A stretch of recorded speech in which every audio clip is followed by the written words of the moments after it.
Quiero compartirle una breve porción de un libro llamado Decídete, de Charles Swindoll. No sé pronunciar muy bien en inglés, pero más o menos así se llama el autor. Él hace una pregunta y dice así: ¿es compatible el cristianismo con los negocios? Y comienza a hacer una serie de preguntas. ¿Se interesa Dios en la manera en la que hacemos nuestro trabajo? ¿Se interesa Él en el tornero y en la cantidad y calidad de su producción? ¿Se interesa Dios en el vigilante que cuida las bodegas en la oscuridad y silencio de la noche? ¿Se interesa Dios en la mecanógrafa y la manera en la que ella escribe las cartas? ¿Se interesa Dios en el vendedor y lo que le dice a un interesado en la compra? ¿Le preocupa a Dios los negocios del hombre de negocios? ¿Está Dios presente cuando el comerciante llena su declaración de impuestos o su informe de gastos? ¿Se interesa Dios en la campaña publicitaria y en lo que la empresa fabricante afirma sobre el producto? ¿Está Dios presente en las entrevistas de personal, conferencias, juntas directivas, negociaciones gremiales, convenciones comerciales, almuerzos de negocios y banquetes de gala? ¿Se interesa Dios en el fracaso o éxito de un hombre de negocios? Concluye el escritor: responder con un no a estas preguntas es relegar a Dios a un lugar de ninguna importancia en el aspecto de la vida de una persona en donde pasa la mayoría de sus horas de vigilia. Por otro lado, el que responde con un sí a estas preguntas, sin importar si es juez de la Corte Suprema o recogedor de basura, transforma su vocación en algo digno, con un propósito elevado de satisfacción y entusiasmo. Reconocer que Dios está en cada asunto en el que nosotros trabajamos, negociamos, hacemos, movemos, quitamos, es elevar, hermanos, dice el escritor, nuestra vocación a un nivel más elevado. El estudiante estudiará con mayor entusiasmo, aunque le duele la espalda de estar sentado ahí todo el tiempo. El trabajador dará lo mejor de su trabajo en integridad. Hermanos, estamos en una sociedad donde la mayoría de los trabajos están contaminados con corrupción. Bueno, el verdadero creyente hará de su vocación, aún dentro de su trabajo, y a pesar de lo que le cueste, elevarlo a un nivel más elevado y no participar de la corrupción. Y bueno, en esto debemos hallar también satisfacción. Y el escritor dice, bueno, desde el alto funcionario, aún el que limpia, el que barre, hermanos, toda actividad es digna, toda.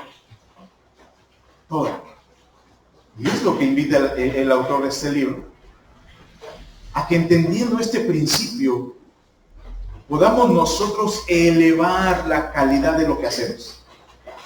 El que barre ahora va a barrer con una sonrisa, aunque traiga el cubrebocas, se le va a ver aquí. Va a sonreír. El que vende va a vender con mayor entusiasmo y va a atender a su cliente. Ahí viene este cliente que siempre me está regateando. Bendígalo, y ora por él. Y así cada uno de nosotros es la invitación que hace esta ilustración. Y bueno, hemos leído el texto.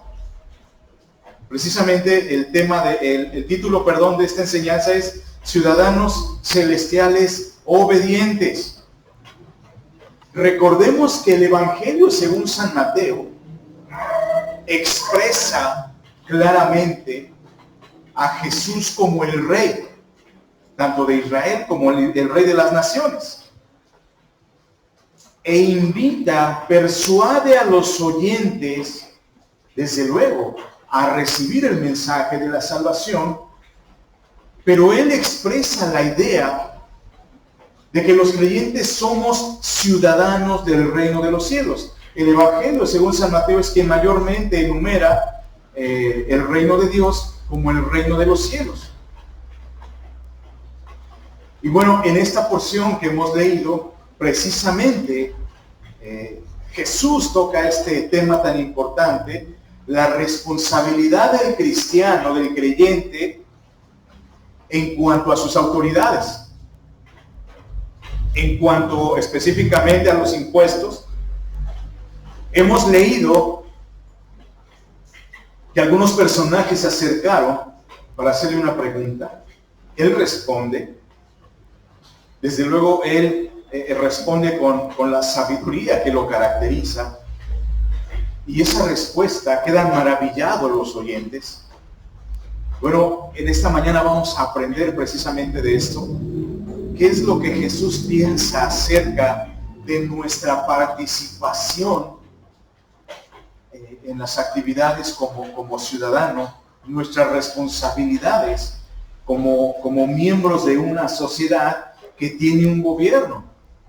Y bueno, usted y yo sabemos que vivimos bajo un régimen capitalista, la oferta y la demanda, el compra, el que vende, etcétera, etcétera. Hay un trabajo, hay un salario, y esto, desde luego, esta enseñanza nos va a esclarecer más este asunto, y como lo hemos visto, hermano, que lo que hacemos, lo hagamos con gozo, con alegría, de la mejor manera, allí donde estás, que des tu mejor esfuerzo.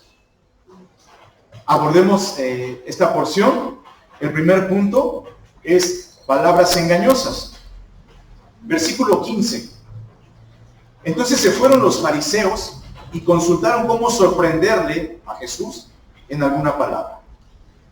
Es necesario recordar que 3 semanas antes, 3 porciones antes de la Escritura, hemos leído parábolas donde Jesús habla específicamente a los fariseos, a los sacerdotes, a los ancianos, y les hace ver su condición.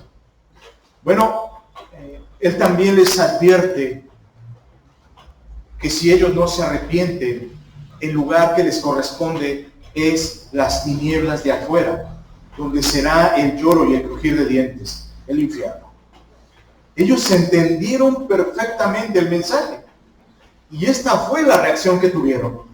Se fueron, dice el texto, y consultaron cómo sorprenderle en alguna palabra. Bueno, las preguntas que podemos observar a partir de hoy, que son también 3 preguntas, y si Dios nos concede, vamos a ver estas 3 preguntas. Hoy abordamos la primera, y en las siguientes semanas las 2 respectivas. Estas preguntas que estamos abordando son las que ellos confabularon, son las que ellos maquinaron para tratar de hacer o tratar de acusar a Jesús en algo que dijera mal. Escuche cómo lo describe Lucas en el pasaje paralelo, Lucas 20:20. Dice así: y acechándole, después de las parábolas, enviaron espías que se simulasen justos, a fin de sorprenderle en alguna palabra, para entregarle al poder y autoridad del gobernador. Hermanos, estas preguntas tenían como propósito que Jesús se equivocara en algo, desde luego que no lo lograron, para poder entregárselo al gobernador y que lo encarcelara o lo azotara o lo crucificara. ¿Quién era el gobernador en estos tiempos cuando Jesús estaba predicando? Bueno, era Poncio Pilato, el gobernador. Lo vamos a ver más adelante cuando lleguemos al capítulo 27. Ya breve, en 2-3 meses llegamos. Poncio Pilato, ese personaje que se lavó las manos, él era el gobernador. Y este era el propósito de estas preguntas que ellos confabularon. Versículo 16. Y le enviaron los discípulos de ellos con los herodianos. Una vez más, la actitud de los fariseos deja mucho que ver. Ellos cobardemente confabularon, y como ellos no podían ya confrontar a Jesús o refutarle algo al Señor, ellos enviaron a sus discípulos. Vayan ustedes, que no los conoce, y hemos leído en el texto que dice Lucas que se simulasen justos. Bueno, el mismo texto muestra que estos personajes no eran justos, solamente simulaban ser justos. Y un detalle más, ellos se asociaron con los herodianos. Dijeron, vamos a unir fuerzas, unidos venceremos a Jesús. Pero no lo lograron. Y tristemente, los fariseos y los herodianos, en un lenguaje coloquial, eran como el chicle. Se masticaban, pero no se tragaban. Eran sectas que constantemente estaban en oposición. Pero en este caso ellos lograron ponerse de acuerdo en algo y se unieron. Desgraciadamente se pusieron de acuerdo en lo malo. Querer matar a Jesucristo. Querer hacerlo caer, querer verlo, querer destruirlo. Bueno, una vez más vemos que estos personajes, los fariseos, quebrantaron sus códigos de ética. Algo así como lo que está sucediendo en las redes sociales. La hipocresía. Dice, bueno, esta empresa, no voy a decir nombres porque voy a ofender a las redes sociales y me van a censurar. Dice, bueno, esta empresa de la red social no permite que haya propaganda de violencia. Y cualquier propaganda es censurado y se le quitamos su cuenta. Ah, pero vamos a dar una excepción ahora contra Rusia. Usted sí puede desearle la muerte a Putin, porque es el presidente de Rusia. Ah, ese sí. Eso es ser hipócrita. Quebrantar sus propios códigos de ética para beneficios personales, políticos, sociales, no lo sé. Bueno, eso es lo que estaban haciendo estos personajes, rompiendo sus códigos de ética, asociarse con lo malo para hacer lo malo. Bueno, en este tiempo que Jesús predicó,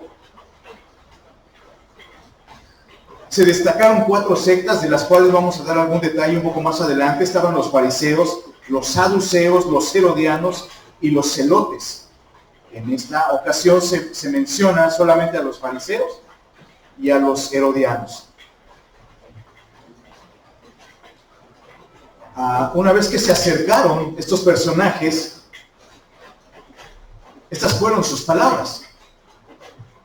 Escuche cómo se acercaron tanto los discípulos de los fariseos como los herodianos.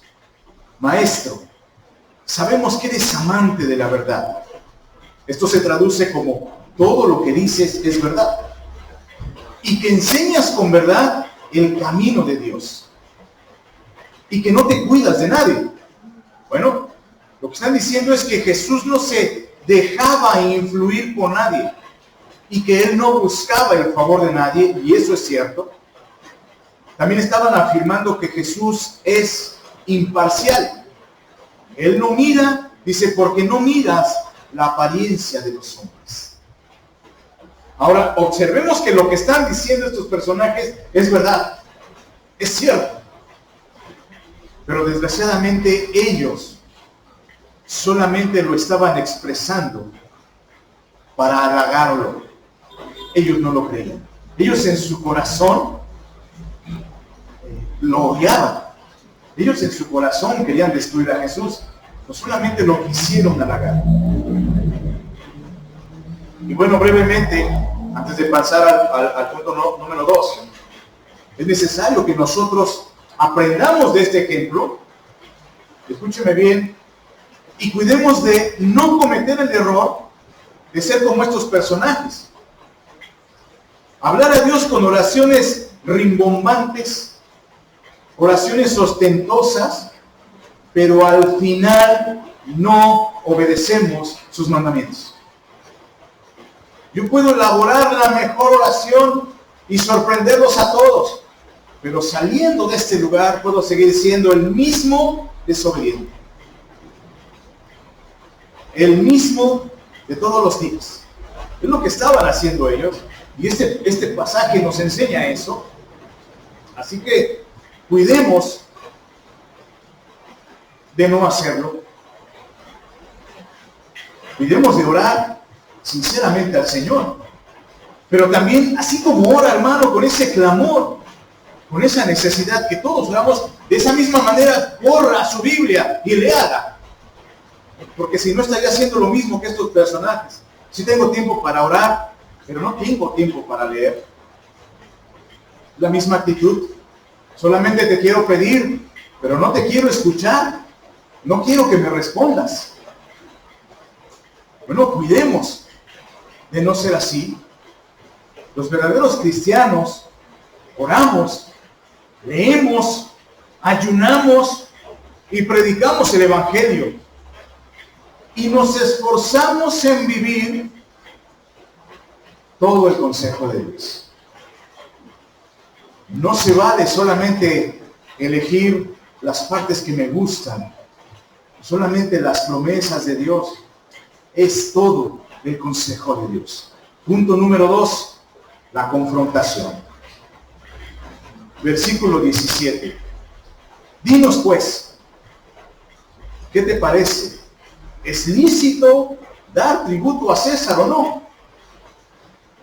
Estos personajes quisieron halagarlo, como que suavizar la situación,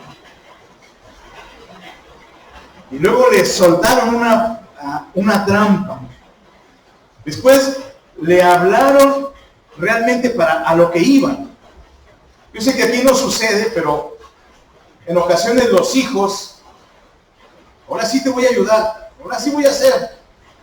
Y ya usted dice, ¿qué quieres? Porque nunca te levantas temprano, yo me sí. No quieres sacar la basura. Ahora hasta fuiste por las tortillas y ¿qué quieres? Algo parecido sucedió aquí. Ellos querían halagarlo falsamente y después le preguntaron, le pidieron su veredicto y le dijeron, ¿está permitido, es lícito dar tributo a César? ¿Está permitido pagarle impuestos al César? Ellos pensaron o quisieron poner en aprietos a Jesús. ¿Por qué? Recordemos que por una parte estaba el pueblo, había mucha gente, estaban sus discípulos, y anteriormente estaban los fariseos, los ancianos y los sacerdotes, solamente que ellos se fueron avergonzados y endurecidos de corazón. Bueno, ahora regresaron los discípulos de los fariseos y estaban también los herodianos, pero el pueblo seguía ahí. Así que cuando le hicieron esta pregunta, el pueblo estaba atento diciendo, ¿qué va a responder Jesús? Bueno, para entender un poquito más este pasaje, veamos primeramente, o recordemos, quién es el César. Bueno, el César, en los tiempos de Jesús, en los tiempos del gobierno romano, era el nombramiento que se le daba al gobernante supremo y absoluto del imperio. El César era lo máximo en este tiempo, no solamente en Roma, en todo el Oriente, era lo máximo. ¿Por qué? Porque Roma gobernaba el Oriente. Había muchas naciones subyugadas, los griegos, los judíos, estaban bajo el yugo romano. Roma tenía el poder político, militar, comercial, etcétera, etcétera. Bueno, era una costumbre en el Antiguo Oriente, escuche bien, venerar a los reyes como si fueran dioses. Estas dos circunstancias que he mencionado pronto hicieron posible que se le rindiera culto a los emperadores bajo el título, escuche bien, de Salvador liberador, redentor y portador de salvación. Eso le atribuían al gobernador romano. Ese era el César. Era un Dios para ellos. Era su Dios. Un Dios terrenal. Y ellos estaban habituados, hermanos, a postrarse, a rendirse cuando el César pasaba. Bueno, era, hermanos, habitual para ellos, inclusive, no levantar la mirada. Muchos de ellos no se atrevían a mirar a los ojos al César. Era algo así como que, precisamente como si fuera Dios.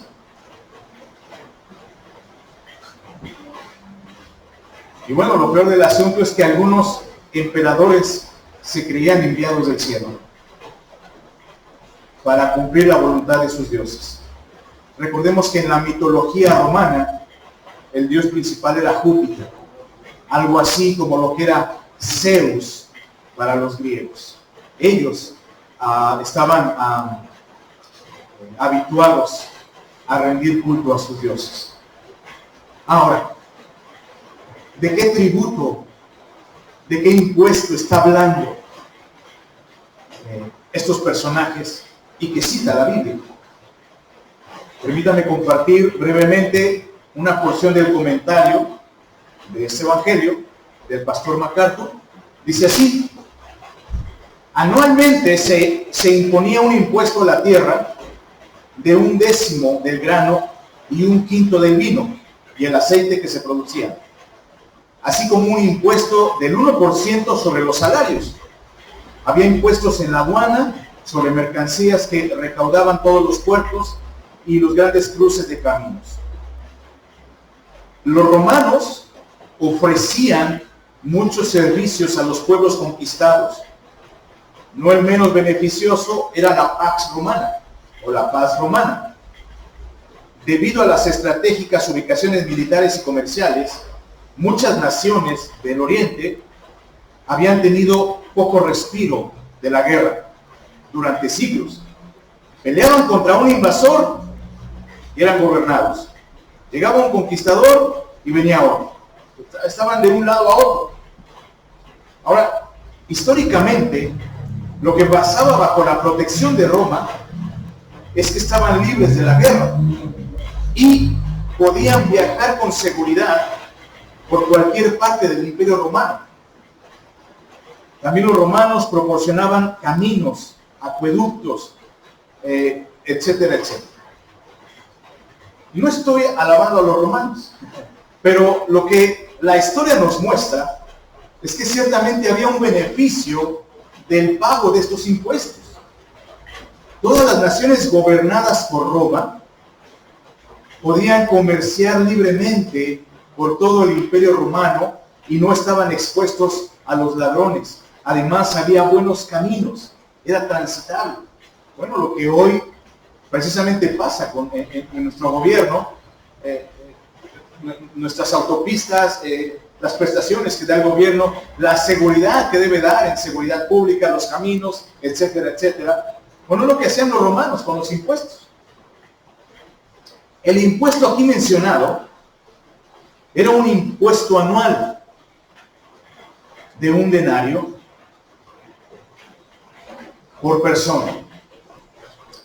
Esta moneda era el equivalente al salario de un día. Y todos lo tenían que dar. Ricos, pobres, niños menores de 14 años no pagaban impuestos. Adultos mayores de 70 años tampoco pagaban este impuesto. Le quiero dar estos detalles porque son importantes y nos van a dar la perspectiva de por qué el Señor dio esa respuesta. Versículo 18. Pero Jesús, conociendo la malicia de ellos, les dijo: ¿por qué me tentáis, hipócritas? Bueno, nuevamente se deja ver que Jesús conoce el corazón de los hombres. Y en este caso conocía la malicia, la hipocresía con la que se habían acercado. Bueno, el texto nos muestra que estos personajes eran doblemente hipócritas. ¿Por qué? Número uno, porque ellos se expresaban bien de Jesús, pero solamente lo hacían, como decimos, de dientes para afuera.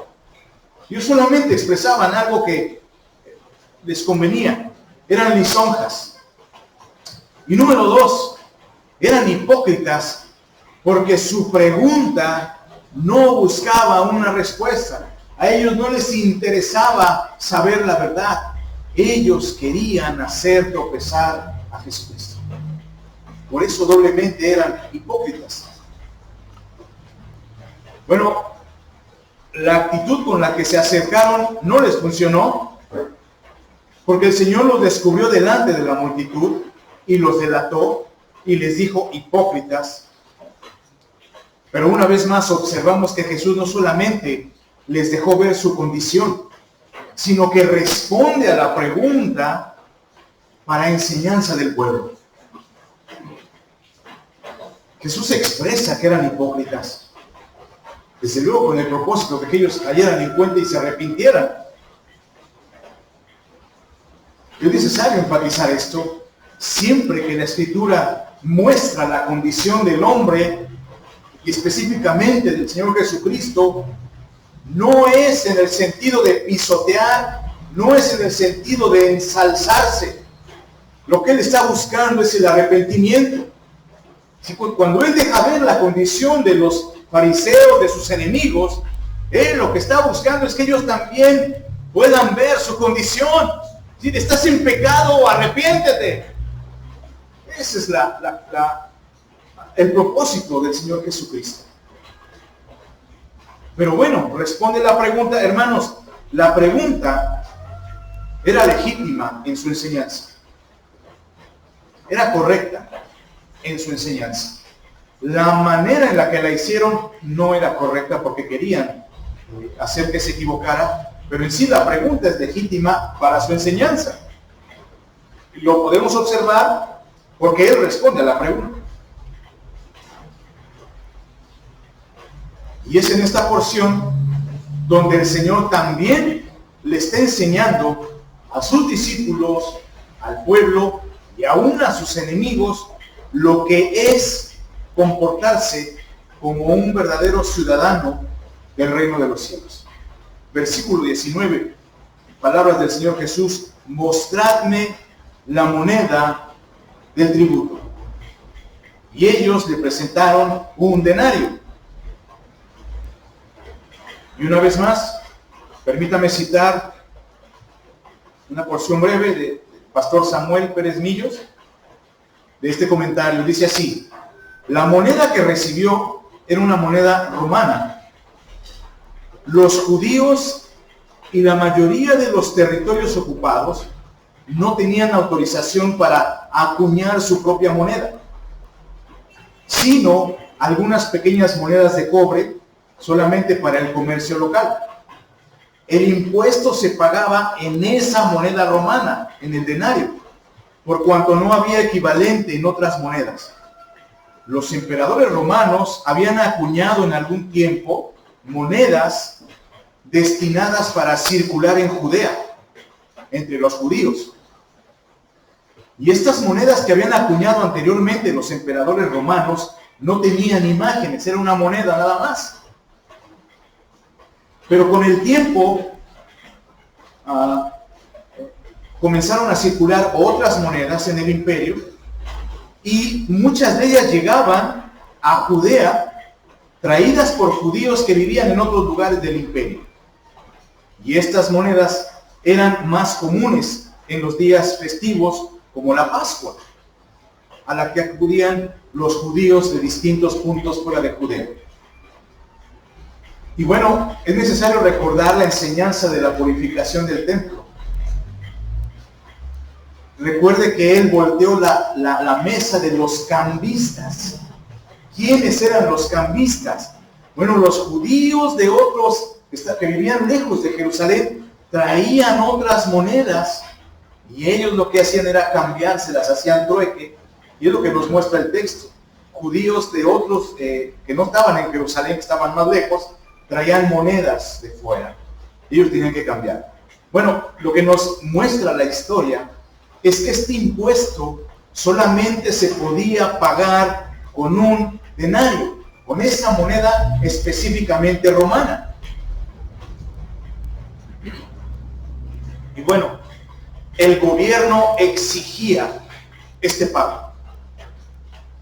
Así que esto comienza a abrirnos más el panorama.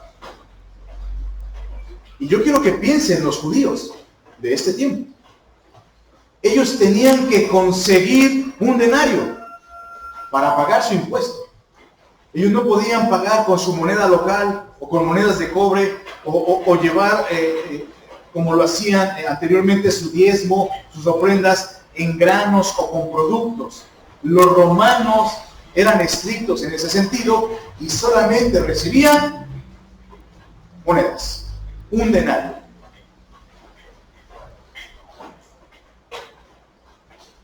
No había otra manera. Punto número 3. La sabiduría de lo alto. Entonces, versículo 20, entonces les dijo, ¿de quién es esta imagen y la inscripción? Bueno, al observar Jesús la moneda, les pregunta, ¿de quién es esta imagen y estas letritas que están en la moneda? Ellos le responden, del César. Es necesario, ya describimos quién era el César en ese tiempo, o qué representaba ser el César. Bueno, ¿quién era César en el tiempo de Jesús? Bueno, Jesús nace en tiempos de César Augusto, lo podemos ver en Lucas 2:1, y Jesús comienza su vida pública bajo el gobierno de César Tiberio. Lo podemos ver en Lucas 3:1. Así que César Tiberio gobernaba cuando Jesús estaba predicando estas palabras. Versículo 21. De César respondieron. Así que ellos,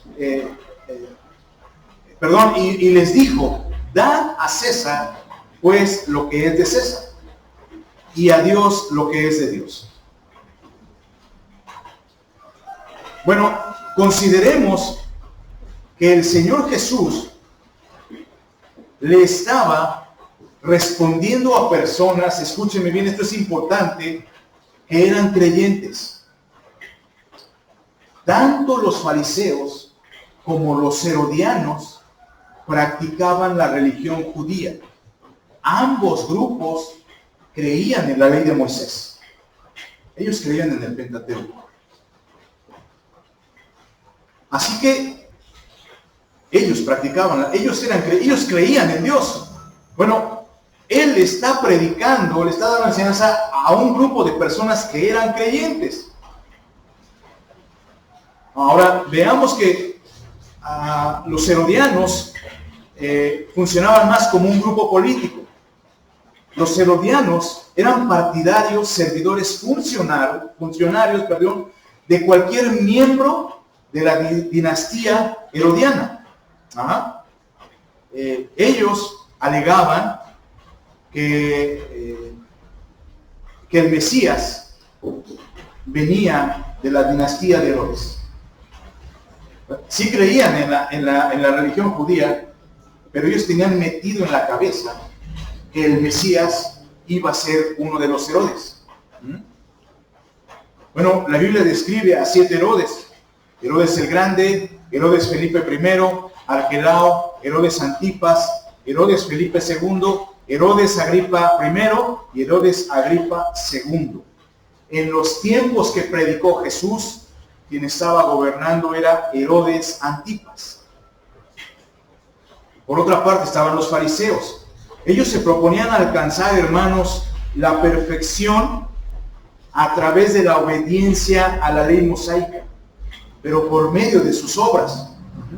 Ellos buscaban agradar a Dios y ellos esperaban a un Mesías que hiciera grandes señales y milagros, pero que entre ellos su Mesías los liberara del yugo romano. Ese era el corazón de los fariseos. los saduceos. La mayoría de los saduceos eran sacerdotes de ese tiempo, eran de esa secta, y escuche bien, su ideal era un estado teocrático, o sea, un gobierno encabezado por ellos como sacerdotes y dirigidos por Dios. Ellos negaban la resurrección. Y los celotes, que también creían en Dios, los saduceos también creían en Dios a su manera. Los celotes era un grupo político religioso extremista. Bueno, ellos se oponían radicalmente al gobierno romano. Ellos buscaban la restauración de Israel, pero ellos lo hacían a través del levantamiento armado. Ellos querían imponer el reino de Dios. Ellos mataban a los romanos. Ellos no querían nada con Roma. Ellos pensaban que el Mesías precisamente vendría como un gran guerrero a destruir a los romanos. Bueno, ¿por qué le he descrito estas 4 sectas brevemente? ¿Qué tienen en común todos estos grupos? Bueno, que todos buscaban el establecimiento del reino de Dios, pero a su manera.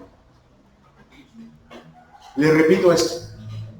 Estos 4 grupos que yo le he descrito creían en Dios. Y en el Dios que nos muestra, o hasta entonces ellos conocían, que muestran las escrituras del Antiguo Testamento. Ellos creían en Jehová de los ejércitos. Ellos querían imponer el reino de Dios en Israel y sobre Roma y sobre todo Oriente, pero a su manera. Por eso se convirtieron en sectas y todos tuvieron su destrucción. Todos. Bueno, esto nos hace reflexionar en cómo la iglesia de hoy está predicando y extendiendo el reino de Dios en la tierra.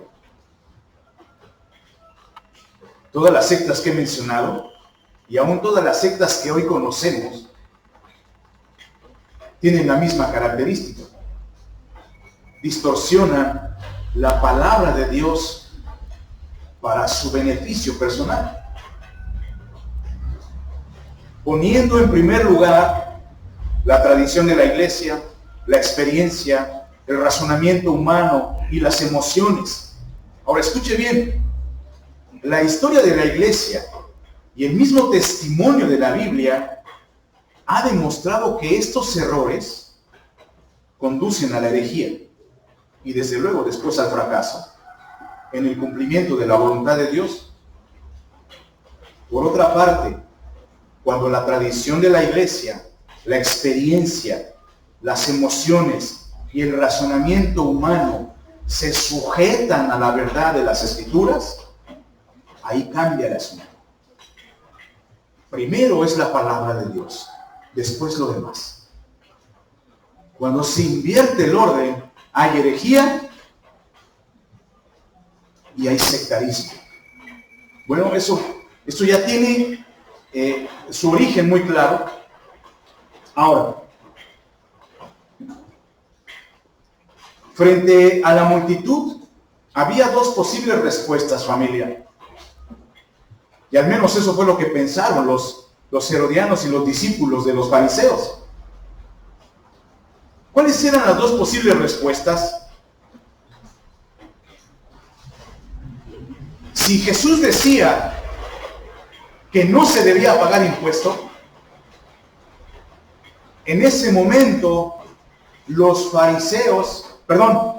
herodianos, si Jesús decía no se debe pagar impuesto, en ese momento los herodianos, que funcionaban más como un partido político, lo acusarían de rebelión, incluso de sedición en contra del César. Aquí está, no quiere pagar y está enseñando que no se debe pagar impuestos. Ya me imagino lo que iban a decir. Entonces, ¿qué es lo que pasaría? Bueno, en ese momento harían una revuelta, una trifulca, se lo llevarían al gobernador, que es lo que dice el texto. No quiere pagar impuestos, pero además está enseñando que no se paga impuestos. Pues era traidor de Roma. Por otra parte, Si Jesús respondía, sí se tienen que pagar impuestos, en ese momento los fariseos lo acusarían con todo el pueblo que lo tenía como profeta y dirían, está traicionando a Dios porque está poniendo en primer lugar a César.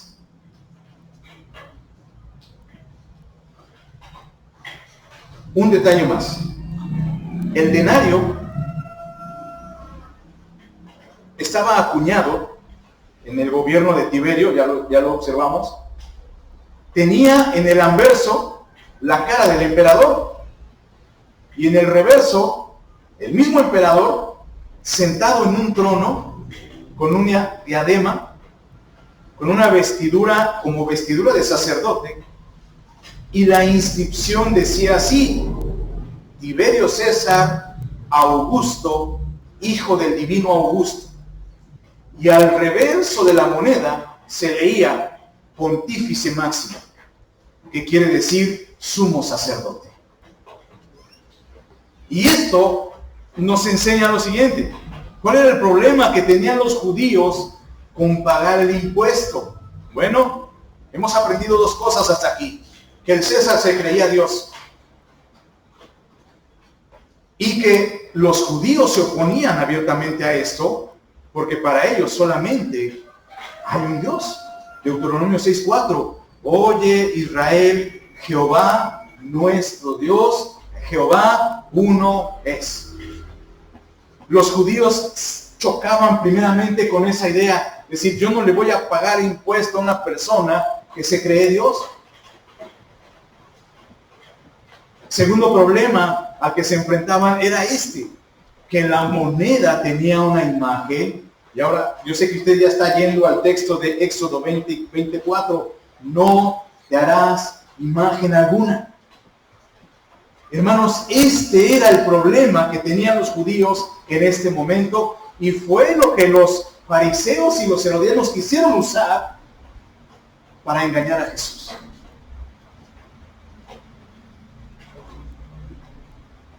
Ellos tenían este pensamiento: no pagamos impuestos por dos razones. Número uno, porque ese se cree Dios, y porque tengo que pagar con una imagen que tiene con una moneda que tiene una imagen, y eso va en contra del mandamiento santo. ¿Cómo resolvería Jesús este aparente dilema? Veamos la respuesta. Jesús le responde y les dijo: dad pues a César lo que es de César y a Dios lo que es de Dios. Hay un detalle muy importante aquí, en esta porción. Escúcheme bien. Jesús no usa la misma palabra que usan sus enemigos en el idioma original. Ellos preguntaron: ¿es lícito dar tributo a César?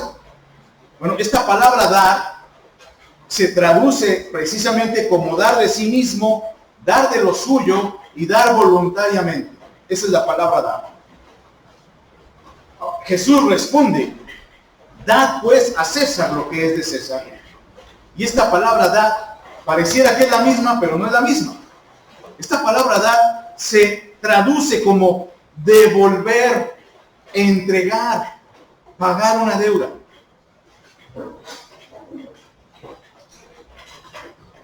Lo que Jesús está diciendo es: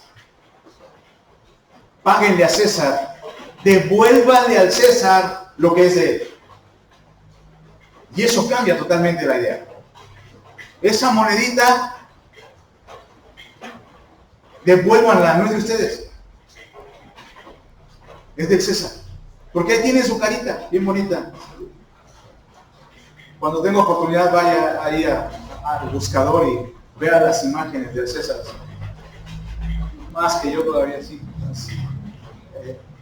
Dice: esa moneda no es de ustedes, devuélvanla al César. Y denle a Dios lo que es de Dios. Bueno, ¿qué les estaba enseñando tanto a los fariseos, a los herodianos, al pueblo y a los discípulos? Lo siguiente. Número uno, que ellos no solamente podían, sino que además era su responsabilidad pagar impuestos. escúcheme bien, como un deber social, porque la moneda le pertenecía precisamente a César. Dele a César porque él mismo la acuñó. Él mismo mandó a imprimir su carita. Porque tenían una deuda con el emperador por los servicios que les brindaba. La moneda no les pertenece a ustedes, le pertenece al emperador. Es lo primero que les está enseñando. Devuélvansela, es de él. Es lo único que van a hacer. Pero también les está diciendo, no se conformen con eso. También den a Dios lo que es de Dios.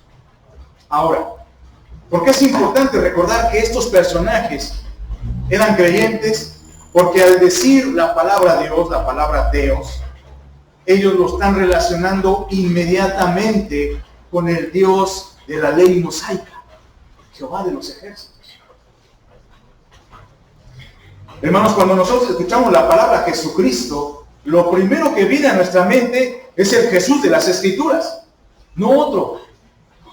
No la imagen romántica que dibujan por allí con un rostro así bien bonito y soplándole el viento en el cabello. Ese no es Jesús. Lo primero que viene a nuestra mente es Jesucristo de las Escrituras. El carácter, el amor, la confrontación, la pasión. Bueno, ellos, al oír la palabra de Dios, inmediatamente tenían que ir a la ley. Así que esto era testimonio en contra de ellos. Paguen el impuesto, devuélvanle su moneda a César, pero también obedezcan los mandamientos. Eso es lo que está diciendo Jesús. Y cambia totalmente la perspectiva. Cambia totalmente el concepto. Ahora, cuando nosotros vamos al Antiguo Testamento, lo que ellos conocían, el Señor mismo se declara como dueño y soberano de todo. Él es el creador. Él se ha revelado en el Antiguo Testamento, porque recordemos que hasta este momento ellos no tenían lo que hoy tenemos nosotros, el Nuevo Testamento escrito. Ellos tenían nada más el Antiguo Testamento, pero eso era suficiente para conocer a Dios en este momento. Ellos sabían que Dios era el creador, el gobernador, el soberano. Ellos sabían que todo le pertenece al Señor, que Él da la vida, que Él la quita, que Él sana, que Él hiere. Ahí lo tenemos en Deuteronomio. Hermanos, ellos sabían perfectamente. No había motivo para que ellos dejaran de servir a Dios. Ahora, ¿cuál es el punto aquí? Ellos pensaban que pagar el impuesto les iba a robar la integridad. Que al pagar el impuesto ellos iban a dejar de ser agradables delante de Dios. Pero no es así. Porque era una moneda sencillamente utilizada para comerciar, para pagar el impuesto. Sin embargo, la devoción, la obediencia, la adoración son exclusivas de Dios. Ahora, cuando entendemos que Dios es dueño absoluto, y como lo describe el profeta Daniel, que Él quita, que Él pone reyes, que Él muda los tiempos y las edades, entendemos que aún César, en este tiempo, está bajo el control de Dios. Así que ellos, al pagar el impuesto, ellos están siendo obedientes, porque todo le pertenece al Señor. Jesús le respondió mucho más de lo que esperaban. Ellos solamente esperaban un sí se debe pagar, no se debe pagar. Jesús les sabe el panorama. ¿Sí? No se detengan en estas cosas. Devuelvan esa moneda y sírvanle al Señor y dejen de estar perdiendo el tiempo. Bueno, es paráfrasis.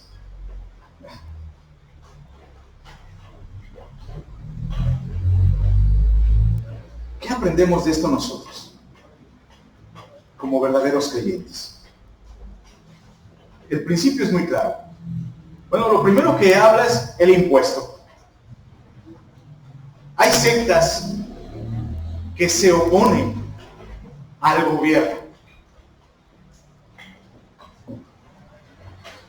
Hay sectas que deliberadamente se oponen a lo establecido por la ley terrenal. Bueno, no han entendido esta porción de la Escritura y por eso son sectas, porque buscan su beneficio personal. Específicamente hablando del impuesto, bueno, creo que no hay más que decir, ¿verdad? Nosotros tenemos que pagar impuestos. No, es que esos de Hacienda son del diablo, pues serán de lo que sea, pero tenemos que pagar impuestos. Es que los gobernantes son corruptos, eso ya no queda en nosotros. Nos tenemos que pagar el impuesto y se acabó.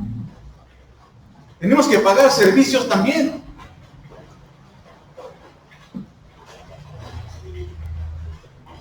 ¿Hasta qué grado podemos participar de las actividades sociales? Bueno, en el momento que se atente contra tu santidad, contra tu integridad, contra tu devoción a Dios, en ese momento ya no participes. ¿Podemos votar? Claro que sí. ¿Podemos pagar impuestos también? Híjole, hermano, es que me solicitaron como presidente de casilla, pero ya ve cómo son los del INEX, son bien tranzas y yo por eso no participo. No, usted vaya. La autoridad le está pidiendo su ayuda. Vaya y usted haga como hijo de Dios, brille en medio de la sociedad, cumpla su responsabilidad y delante de Dios lo está cumpliendo. Gloria a Dios. Es que el gobierno está pidiendo que no saque mi basura hasta que no suene la campanita. Pero ya todos sacan su basura. No, obedezca. Hasta que no suene la campana, no saque la basura. Basta con caminar, no sé, 50 metros, 30 metros, y podemos ver lo que esa desobediencia ocasiona. Tenemos calles llenas de basura. Ah, no, pero es que, Señor, que pase y haya bien. No, obedezca. Espere la campanita. Ore por el de la campanita, eso sí. Señor, traiga de la campanita. Y ore. Y ya que suene, ahora sí, saque todo lo que tenga ahí acumulado. Obedezcamos. Lo que las autoridades hagan, eso no nos compete. Ellos rendirán cuentas. Bueno, más bien oremos por ellos. Ahora, en este momento, desde luego que ellos aún no tenían el conocimiento que hoy tenemos nosotros, lo que el apóstol Pablo dice en la carta a los Romanos, capítulo 13. Sométanse. Hermano, la palabra es un poquito más fuerte, ¿no? Dice, hermanos, hagan el esfuerzo por obedecer a su presidente. No dice, sométase a toda autoridad. Y bueno, entendemos que el principio está claro, pero también cuando la autoridad me pide algo que está fuera de la voluntad de Dios, en ese momento yo ya no puedo obedecer a mi autoridad. Punto.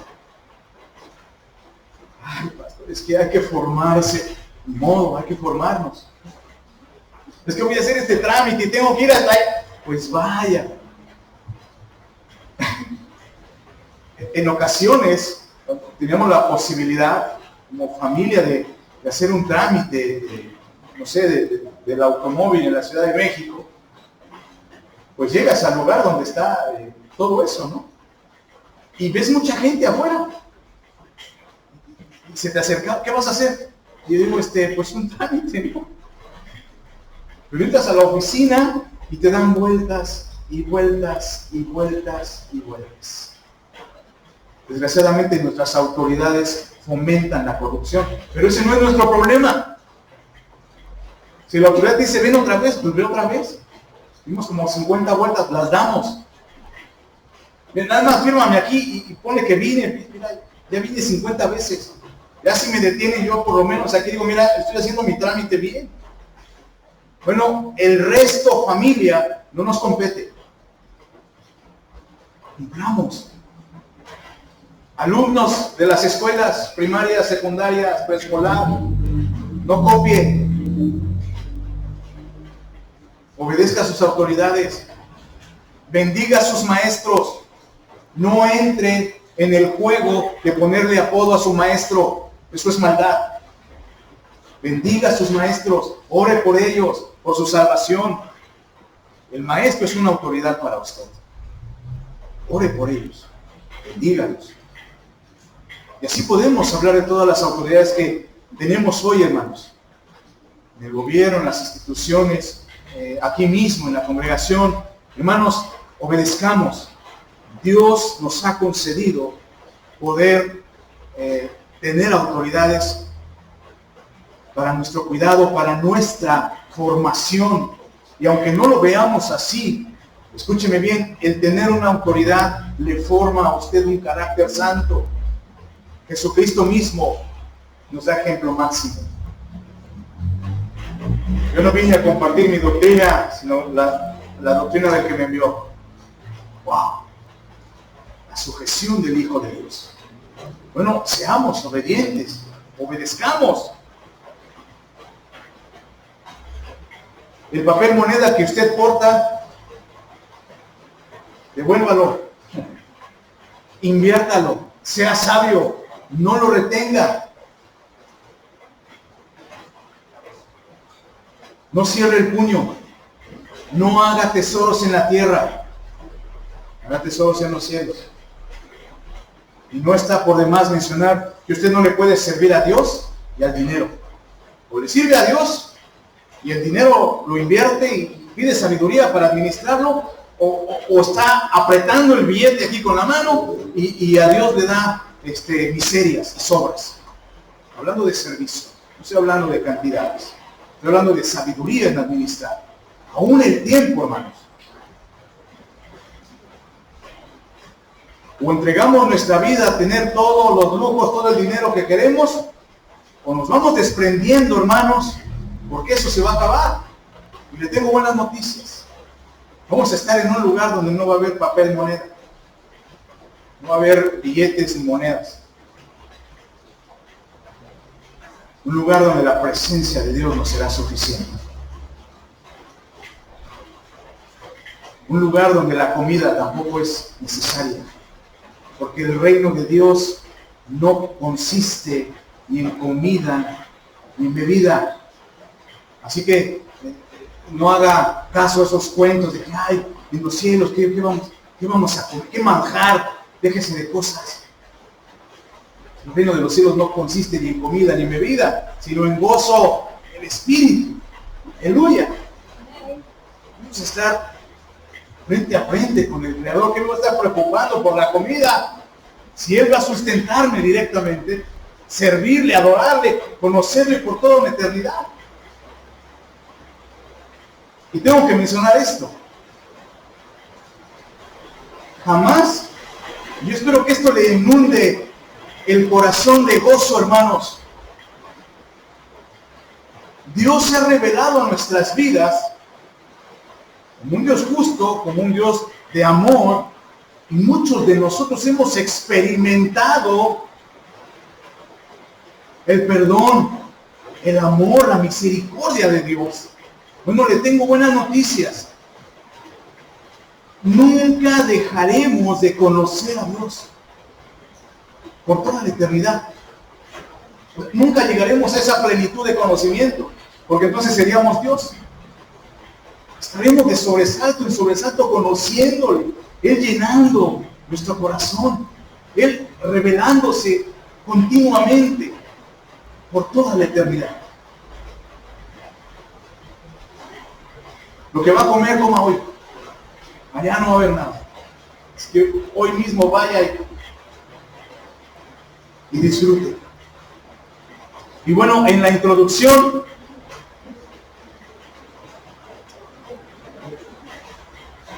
describía yo acerca de elevar lo que hace. Y bueno, la palabra lo describe muy claro en Colosenses 3:23.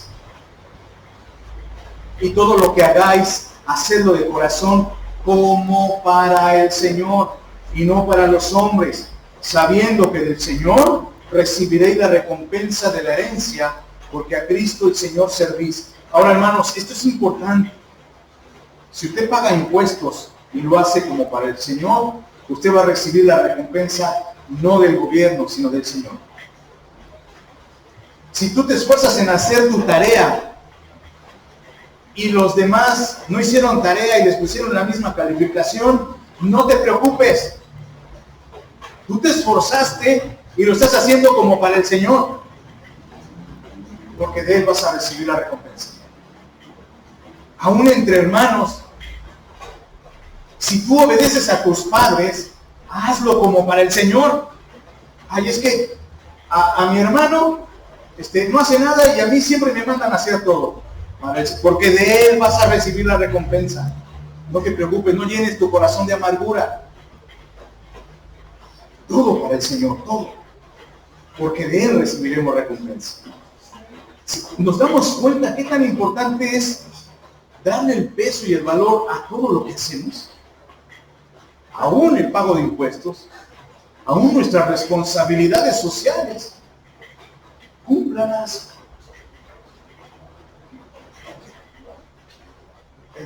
Pastor, ya vaya por el refuerzo de la vacuna, ponga ejemplo. Ay, ya me siento todo, me la pongo, no pasa nada. Obedezca a sus autoridades. Es que ahí va el chip y la marca. Yo estoy sellado por el Espíritu Santo. Y si me llevan a esta ola, en la quinta, en la 12ª ola de COVID, no me interesa. Dios no se equivoca. Y lo hacemos con ese entendimiento de que nuestras autoridades lo están haciendo para salud, que es una responsabilidad que tiene el gobierno. Bueno, lo hacemos. Obedezcamos. Obedezcamos.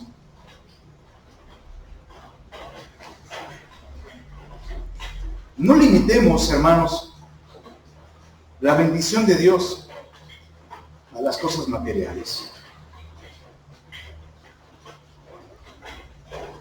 Entendamos que Él ya nos ha bendecido, dice el apóstol Pablo en la carta a los Efesios. Él nos ha colocado en lugares celestiales con Cristo Jesús. Nuestra bendición, nuestra provisión diaria, el trabajo, el dinero, es algo extra. Nuestra bendición está en los lugares celestiales con Cristo Jesús. El perdón de pecados, la paciencia que Dios tiene con usted, más con usted que conmigo. La salvación que nos está, la herencia que nos está esperando, hermanos. Esa es la verdadera bendición. No cometamos el error de pensar que la bendición se refleja única y específicamente con cosas materiales. Ay, hoy Dios me bendijo. Bueno, también ayer te bendijo, aunque comiste frijoles. Dios te sigue teniendo paciencia. Dios te sigue amando a pesar de que te conoce como eres. Eso sí es una bendición, hermanos.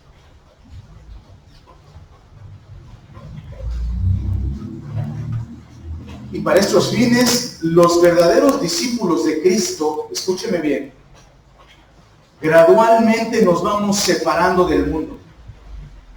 Gradualmente. Cada vez nos parecemos menos a esta sociedad. Menos. Cada vez dependemos menos del dinero. Cada vez dependemos menos de las redes sociales. Esa es una evidencia de un verdadero cristiano. La sociedad está acostumbrada en las redes sociales a que pon la foto de Ucrania. Y ahí van todos a poner la foto de Ucrania. Oremos por Rusia. Y ahí va usted y pone la foto de Rusia. Y unos salen así, y otros como que les dio tortícolis y salen chuecos así. No sé qué quieran enseñar. Y ahí va y pone su foto así. Vergüenza debería darnos.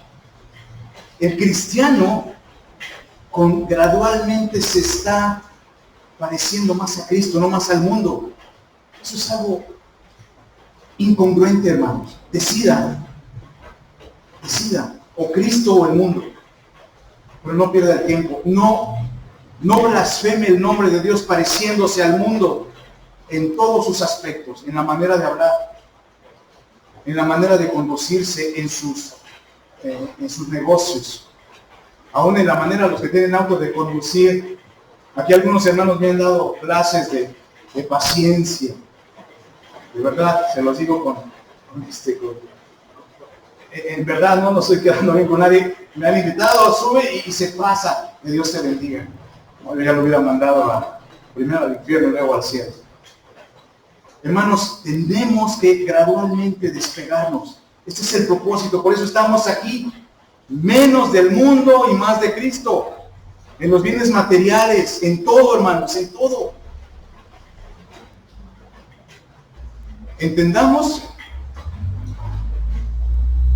que el mundo y sus deseos pasarán, pero el que hace la voluntad de Dios permanece para siempre. Primera carta de Juan, capítulo 2, versículo 17. Seamos más como Cristo y menos como el mundo. Oyendo esto, con esto finalizo, se maravillaron y dejándole se fueron. Al escuchar las palabras de Jesús, los discípulos de los fariseos y los herodianos dice que se llenaron de asombro. Huyeron, se fueron. No soportaron la sabia confrontación realizada por el maestro. Simplemente se alejaron.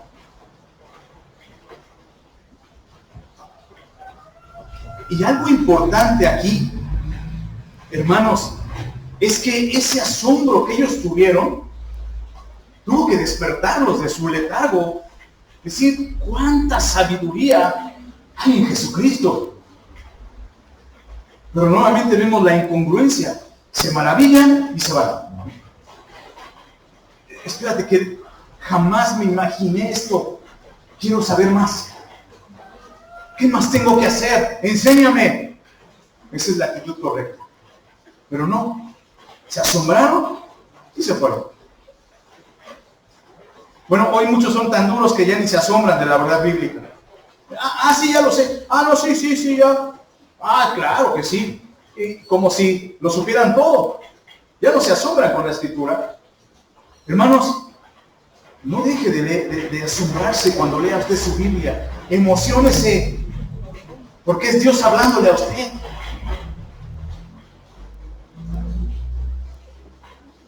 Así como le sudaban las manos cuando iba a ver a esa persona, ya me están sudando. Así que le suden las manos para leer su Biblia. Emociónese, alégrese. De verdad, cuando usted lee la Biblia es Dios hablando a su vida. El Todopoderoso, el Redentor, aquel que entregó su vida en esa cruz por usted. Esfuércese, desvélese. ¿Cuál era tú? No. ¿Medianoche? No, ya. Bueno, ya vamos a colgar a la 3. 1, 2. No, juega. Desvélese de esa misma manera con su amado. Cánsese. Claro que sí. ¿Qué es el Señor? Es que me voy a poner mi mejor ropa. Pues póngasela y lea la Biblia. Se vale, es su Dios, su Redentor, su Salvador.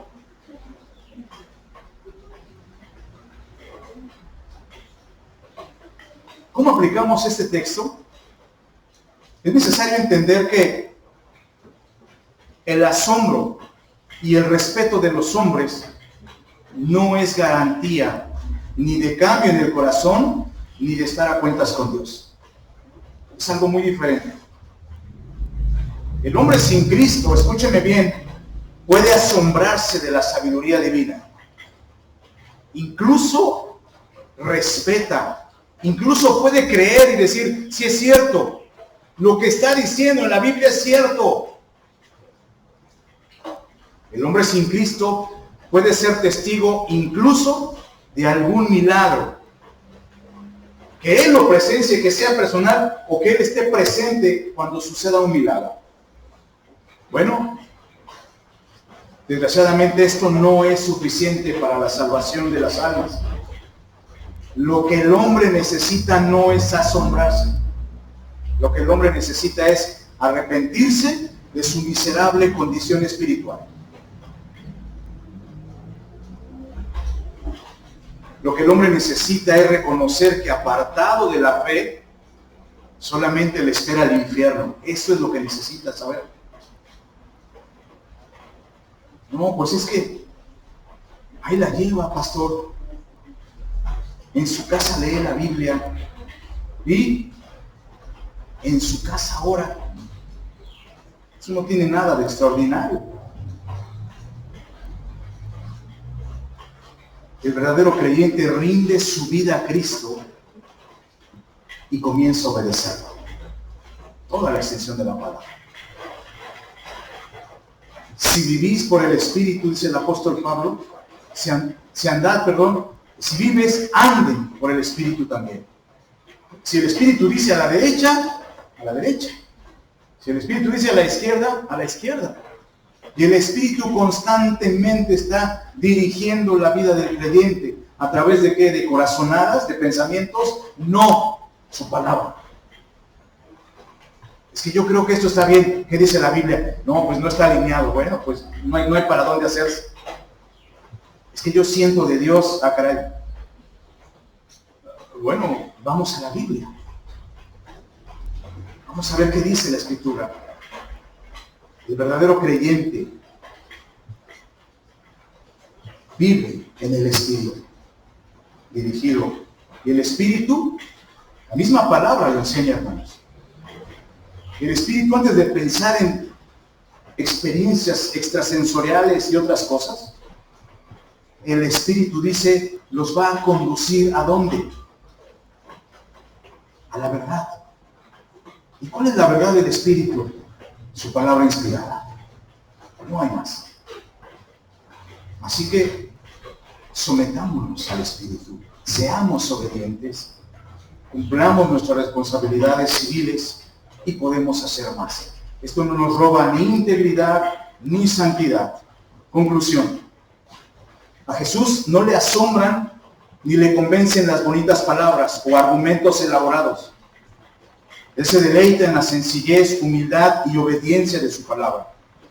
Él manda expresamente a sus discípulos a cumplir sus responsabilidades terrenales, sujetarse a las autoridades, sin dejar de cumplir con sus responsabilidades para con Dios. La obediencia al Señor y a los hombres es posible en el orden establecido por la Biblia y porque todo le pertenece al Señor. Cuando se guarda el orden establecido en la Biblia, esto es testimonio de una fe genuina, de un carácter maduro y de un verdadero cristianismo. Que el Señor siga capacitando, nos siga capacitando como iglesia para vivir responsablemente en integridad y santidad en este mundo que está en tinieblas, preparándonos todos los días para una estancia eterna junto a nuestro Creador y Salvador Jesucristo. Oremos en esta mañana.